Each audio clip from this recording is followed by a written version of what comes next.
Hello guys, in this video I'm going to show you how to set up a monthly budget on Revolut. So it's pretty easy. I'm going to show you step by step. Just open up the Revolut application. When you're inside the app, go to the home page, which is on the bottom left corner of the screen. After that, tap on this chart icon, which is the statistics, where you can see all the analytics of your Revolut profile.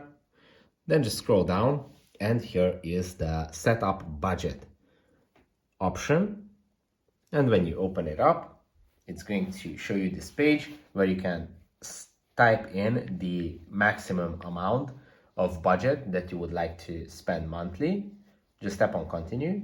And from here, you can also set it to different types of expenditures. As you can see, you can set the utilities, how much you pay monthly for utilities, transfers, groceries, and all the rest. And when you are done with that, you just have to tap on done and your monthly budget is set.